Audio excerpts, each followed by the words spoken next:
Olá, amigos. Então, esse é um momento especial de ligação com você para clamar, para orar, para suplicar ao Senhor. Que bom que nós estamos juntos. Nós estamos em recolhimento.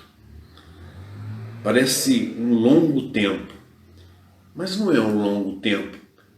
Não é tão longo assim, mas parece que faz tempo. E nós estamos no melhor lugar que poderíamos estar, nas nossas casas. Mas eu vejo pessoas que não aguentam mais a casa, querem escapulir da casa e ir para o risco, para aquilo que pode lhe tirar a vida. Estamos seguros em nossas casas. Aproveitamos então esse momento para cultuar, para louvar ao Senhor. Então nós vamos orar nesse primeiro momento, e é o orar de gratidão a Deus. Vá comigo junto ao trono de Deus nesse momento. Pai eterno, nesse momento, nós estamos em ligação contigo, por gratidão. Nesse momento não queremos pedir nada, queremos apenas agradecer o teu grande cuidado por nós. Obrigado pelo teu suporte, pela tua companhia, pelo teu amparo, pela tua ajuda sobre todos nós. Agradecemos assim, no nome de Jesus, agora e para todos sempre. Amém, Senhor. Amém, Senhor. Amém. Eu quero compartilhar com você, nesta noite, uma experiência que deve chegar até o seu coração. E o título dessa palavra é Olhadela para Trás. É aquela olhadela furtiva para o passado. É aquela olhadela furtiva para trás, para as coisas de trás. Então, nesse sentido, elas fazem mal, elas causam mal para o nosso caminhar futuro. E eu fico imaginando você aí, amigo, como eu aqui, e nós olhamos para trás, e são apenas 2 meses de recolhimento. E em 2 meses de recolhimento, parece que perdemos um montão de coisas. E as pessoas estão ávidas para recuperar, para se apoderar de tudo que perderam. E lamentam profundamente tudo que ficou para trás. Mas será que é assim mesmo? Será que esse recolhimento não está a nos orientar, a dar uma dica de que tudo mudou, de as coisas novas estão a aparecer segundo a vontade de Deus? É hora de reflexão. Vamos pensar nisso. Então, à luz da palavra de Deus, eu quero que você siga comigo numa experiência de alguém que olhou para trás. A história é muito conhecida e está na Bíblia. E ela começa com Abraão e Ló, tio e sobrinho. Tio e sobrinho na caminhada da vida, amando de Deus, eles ficaram muito prósperos, eles enriqueceram. E a riqueza dos dois era tamanha que os empregados começaram a ter problema. E então os dois resolveram que deviam se separar. Era hora de cada um tomar o seu rumo, porque aquela terra tinha ficado pequena demais para os dois. E então o tio dá oportunidade para o sobrinho para escolher. E o sobrinho então olha para as campinas, ele olha para o Vale do Jordão, e aquele vale, segundo a Bíblia, ele era como o jardim do deserto. Ele era como o Egito, regado a água. E então Ló, o sobrinho, olha para aquilo, fica fascinado e escolhe o Vale do Jordão. Abraão fica com Neguebe. O Neguebe é a terra áspera, rústica, difícil. Mas ele era um homem acostumado às intempéries. E então eles se separam. E quando há separação, Ló vai para perto das cidades Sodoma e Gomorra. Cidades prósperas, cidades onde a vida fluía. Era uma zoeira só. E tanta zoeira que de repente chega a Deus, a pecaminosidade daquela gente e daquele povo. E então na Bíblia tem uma expressão que diz, lá no Gênesis, capítulo 18, as acusações contra Sodoma e contra Gomorra são tantas, mas são tantas, e o pecado dessas duas cidades é tão grave, que eu vou descer lá, eu quero ver, eu quero constatar se tudo que tem chegado aos meus ouvidos é verdade. O juízo de Deus se aproximava contra a pecaminosidade de Sodoma e de Gomorra. É interessante quando a gente fala em Sodoma e Gomorra, a gente logo pensa em pecados sexuais. Existe até um termo chamado sodomia, que vem de Sodoma, e é alusivo a um pecado praticado em Sodoma. Mas, na verdade, os pecados de Sodoma e Gomorra eram múltiplos, eram vastos. Segundo o Mishnah rabínico, eles colocam duas coisas. O Mishnah diz que o pecado de Sodoma era ganância, era um apego excessivo às coisas, à propriedade, aos objetos. Essa ganância era intolerável para o Mishnah. A segunda coisa que essa tradição rabínica diz é que o grande pecado de Sodoma e de Gomorra era sinal de ausência de compaixão. Ninguém tinha compaixão de ninguém naquela cidade. Ninguém mais tinha consideração por ninguém naquela cidade. E os amigos perceberam que na medida que caminhamos no nosso tempo, a falta de compaixão, a falta de consideração pelas pessoas tem aumentado. É assim que nós estamos vivendo neste mundo. A palavra de Deus, complementando essas coisas do Mishnah, a palavra de Deus relata outras coisas mais. E diz que aqueles homens eram blasfemos, eram homens sanguinários, eram falsos, além de adúlteros. Eles eram impiedosos com os pobres. Além disso, eles eram apoiadores de malfeitores, de milicianos. Olha só, eu estou falando de Sodoma e Gomorra. Dá para fazer um paralelo com os nossos dias? Claro que dá. Era uma situação de impiedade sobre a terra.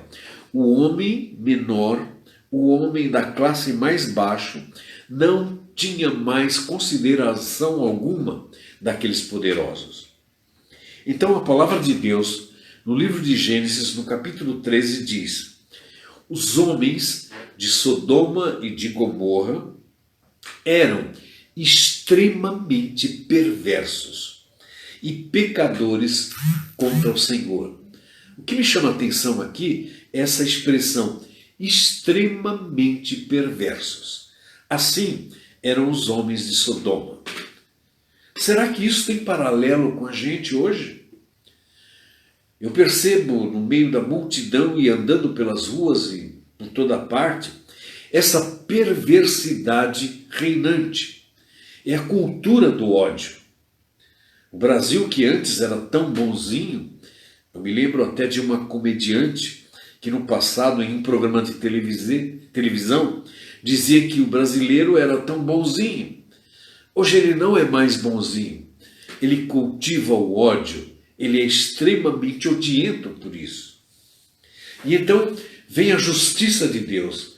Deus decreta a destruição. E dois anjos são escalados para promover a destruição dessas duas cidades. Então Abraão, antes, o homem de Deus, é alertado. E Abraão logo imagina o seu sobrinho Ló naquela região. E então Abraão faz uma consideração com Deus de alguma maneira. Senhor, se naquelas cidades encontrarem-se 50 justos, o Senhor diz, não destruirei. Abraão sentiu o coração de Deus e disse, 45. Deus falou, não destruirei. Abraão ousou 40 então, ou melhor, 30. Deus falou, não destruirei. Abraão baixa mais, 20 então. Deus diz, não destruirei. Abraão, sentindo o coração complacente de Deus, Senhor, 10 pessoas, se existirem 10 justos, tu ainda vais destruir? Deus diz, não destruirei. Se eu encontrar 10 justos, eu não destruirei. A tragédia é que Deus não encontrou 10 justos naquela cidade. Então o veredito divino era destruição, pela ausência de justos. Isso me chama a atenção. Isso é preocupante, porque os justos fazem um pêndulo nesse planeta. Os justos fazem a diferença. E não importa a nacionalidade. Pode ser até no meio do caos. Alguém justo ali faz toda a diferença. Isso para Deus. E quando um justo está presente, Deus leva em consideração aquele justo. Portanto, amigo, você que é um justo de Deus, que foi justificado por Deus, você faz toda a diferença nessa terra, nesse lugar e aonde você está. Louvado seja o Senhor por isso. Mas Deus já tinha decretado a destruição daquela cidade. Então os anjos foram até lá e encontraram-se com Ló. E houve um incidente, que eu vou passar por cima disso, e eu vou para a parte final. Os anjos então chamam Ló, a sua mulher, as suas filhas e os seus genros e dá uma ordem para que eles escapem dali, para que eles saiam dali, porque eles iam destruir a cidade.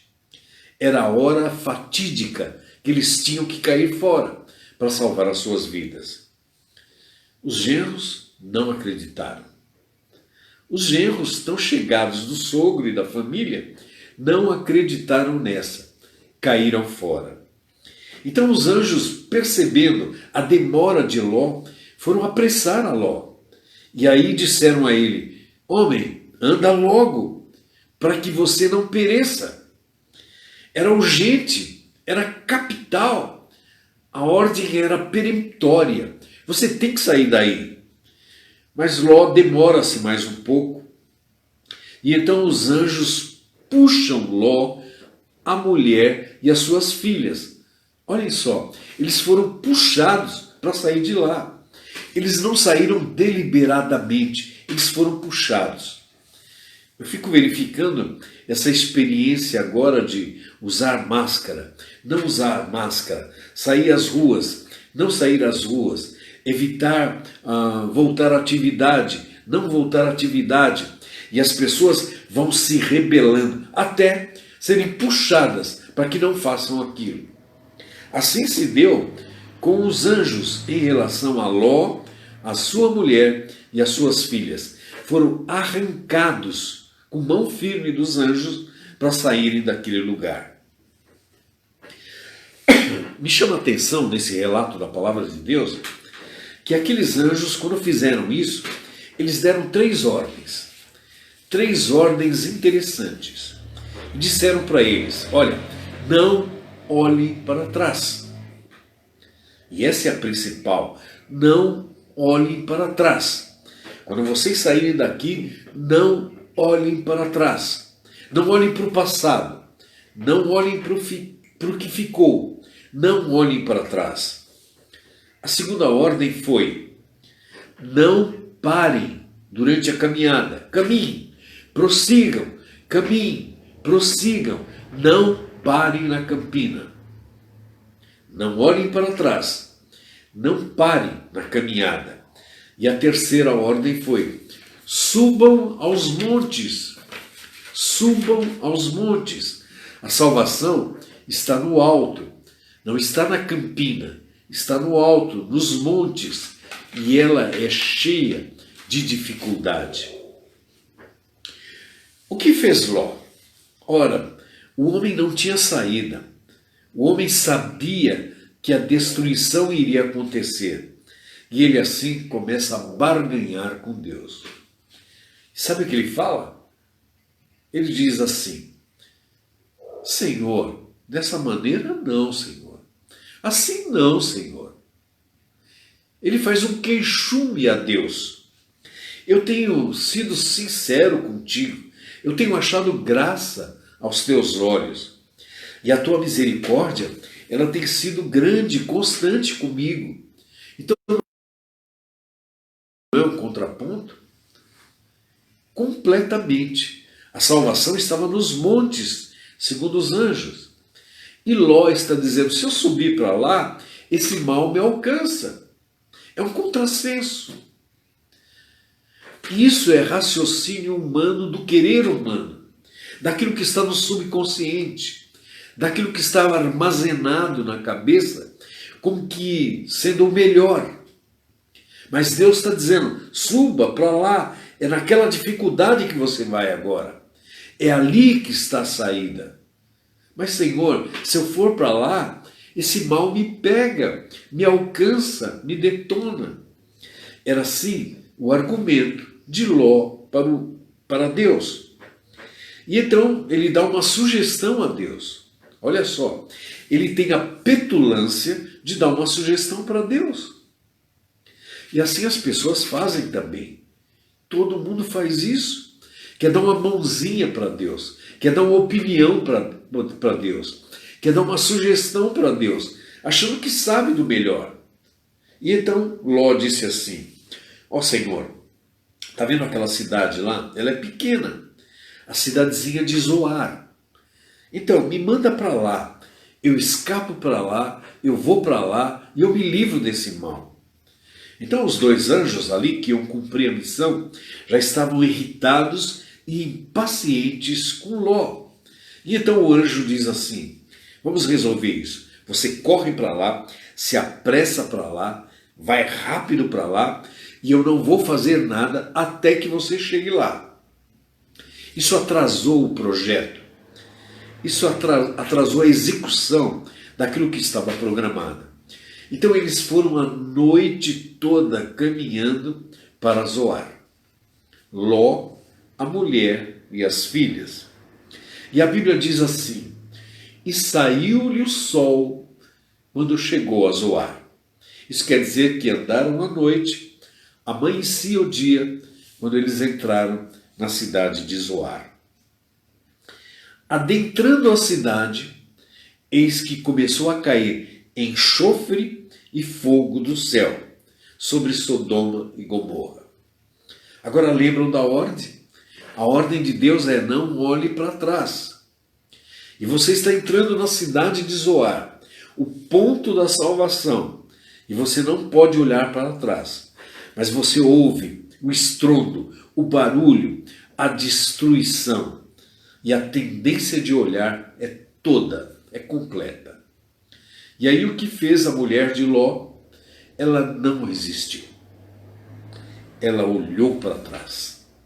E aquela olhadela para trás daquela mulher foi fatal para a sua vida. Na hora, ela se tornou uma estátua de sal. Então, nesse momento, e eu paro aqui, para tirar algumas lições. Quando a gente olha para trás, a gente fica paralisado. O olhar para trás é uma paralisia, porque você olha para o que já foi, e você pensa que o que já foi é o que será. Não é mais. O que já foi passou, já não é mais. E isso nos paralisa, e nós ficamos com o pensamento de que aquilo vai voltar um dia, de que aquilo vai dar certo um dia, e nunca mais há de dar certo. Ló então prossegue, resiste, e aí, para escapar dos escombros, da destruição, ele e as filhas tiveram que escapulir de tanto pó, de tanta cinza, de tanta fumaça, de tanta destruição. Ele não teve alternativa. Ele teve que começar a subir as montanhas. E aí, sem saída, ele encontra uma caverna. E ele e as filhas passam a habitar nas cavernas. Então, amigos, vejam a história que é relatada no livro de Gênesis. E o que eu quero me deparar nessa noite para você e para mim é não olhar para trás. Porque quando a gente olha para trás, nós ficamos paralisados. E aí nós inventamos desculpas e tentamos fazer prevalecer aquilo que era e não o que será. Isso me leva ao Novo Testamento e rapidamente eu quero compartilhar com você. Certo cidadão se aproximou de Jesus e disse assim: ó Senhor, eu te sigo por onde quer que tu fores. Aí Jesus diz assim: ó, as raposas, elas têm covis, as aves têm ninhos, mas eu não tenho onde reclinar a cabeça. Vais me seguir? Um segundo chegou e disse assim: Senhor, eu queria te seguir, mas deixa primeiro enterrar os meus pais, o meu pai. Aí o Senhor responde: deixa os mortos enterrarem os seus mortos. Aí o terceiro se aproxima e diz: Senhor, deixa primeiro eu me despedir dos que estão lá em casa. Aí Jesus diz: olha, ninguém que lança a mão do arado e olha para trás é apto para o reino de Deus. Ninguém que lança a mão do arado e olha para trás é apto do reino de Deus. Não olhe para trás. Se você olhar para trás, você não é apto do reino de Deus. O Filho de Deus, ele olha para frente, ele olha adiante, ele olha para o vir a ser, porque ele detém aquele futuro de Deus. Nesse sentido, amigo, você que está no recolhimento, você que está na dor, talvez até na necessidade, olhe para frente, para o que virá, porque o Senhor não aceita aquele que larga a mão do arado e olha para trás. E a Bíblia severa, não é apto do reino de Deus. Nesse sentido, a lição que quero deixar nessa noite, baseado nessa experiência, é: atente para a sua vida agora. Eu vou atentar para a minha. E eu não posso olhar para trás. Aquilo que foi pode não ser mais, mas tem um novo chegando. E o novo ninguém sabe. E na situação desse mundo, ninguém no mundo sabe. Os países não sabem, os poderosos não sabem, os príncipes não sabem, os presidentes não sabem, os juízes não sabem, ninguém sabe o futuro. Esse futuro é novo completamente e é para cada um. Agora você, amigo, filho de Deus, servo do Deus Altíssimo, chamado para o reino de Deus, você não tem o direito de olhar para trás. Nós olhamos para frente até um dia chegar à eternidade com Cristo Jesus. Aí sim, podemos descansar na cidade celestial. Assim, amigo, nada de olhadela para trás. Nenhuma olhadela para trás. E assim, sigamos todos juntos para o futuro que Deus nos dará. Louvado seja o Senhor. Amém.